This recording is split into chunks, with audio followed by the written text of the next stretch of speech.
Hi, welcome back. We are on week 9 of the 7 pillars to discovering you, and this week we're going to talk about acceptance. Acceptance of yourself and acceptance of your abuser. And this week really helped me in my healing journey because it was then I realized that I could be free. Now let me explain to you why. When you accept your abuser for who they are, you can stop trying to change them or fix them. You can recognize that they are on their own journey and they have to figure it out without you trying to interfere. When you don't interfere, then you're setting yourself free. You're no longer staying trapped in their life and trying to help them figure out what they're doing wrong, what they're not doing right, how they're treating you, and how they're mistreating you. You can stop trying to figure all that out. Just accept that they are where they are and let them be who they are. Now, the key in this is holding on to yourself during this process, because their behavior is not changing or they're not willing to begin a change. You can start making changes for yourself. And this is so key, because now what you're saying is, no longer am I focused on them and their bad behavior and what they do, but I'm going to focus on myself and recognizing that I'm not responsible for what they say and what they do. And I can move forward and go inward and focus on myself.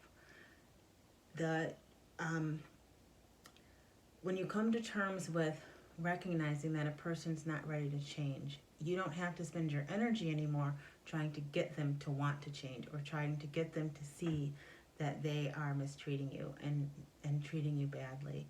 And this is so important, because when you get a hold of this truth, you don't have to try to force anything. You don't have to try to make the person you're with be something they're not and not willing to work towards or work to become. Because as long as you hold on to that fantasy of them being someone else, then you're not being true to yourself, and you won't begin to grow and heal wounds on the inside of you that you have. The other part of acceptance is accepting yourself. Accepting that you have allowed someone to treat you poorly. Accepting the fact that you've allowed someone to treat you bad and wanting more for yourself. Coming to a place where you forgive yourself, where you recognize that you might not have been strong enough at the time to be ready to step away from the relationship or begin to decide to make some changes moving away. And this is important because you are finally saying, okay, I've stayed in this too long, and now I'm ready to grow, and I'm ready to look at myself and where I can make changes, where I can heal, and I can be better. In the workbook for this week, there's 3 ways to practice acceptance. The first one is accept the person who showed up in your life as your master teacher.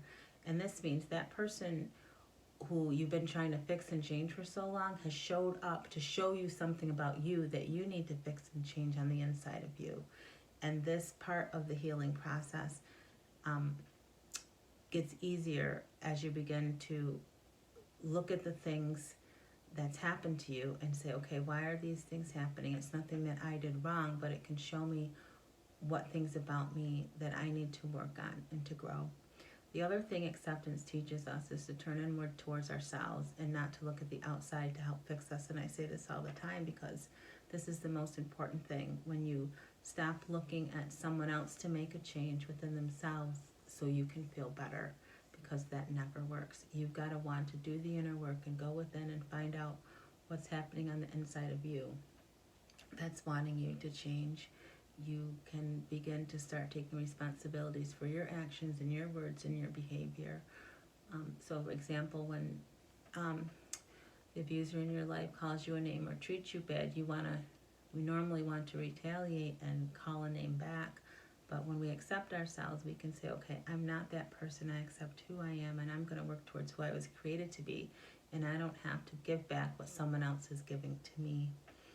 And you can begin to talk to yourself in a loving way as well when you're practicing acceptance of yourself, because when you do feel like you're slipping back into old patterns and behavior, you can start to say, okay, that's it's not the person it's the person I was, not who I'm becoming, and I can begin to talk to myself and care for myself in a way that that builds me up, that encourages me, and that brings me to a place of peace and rest.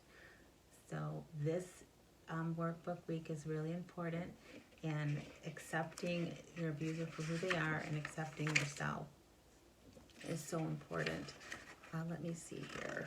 I just want to, there's some coaching questions here that I want to leave you with that you can be thinking about. The first one is, what do you have control over when it comes to your healing?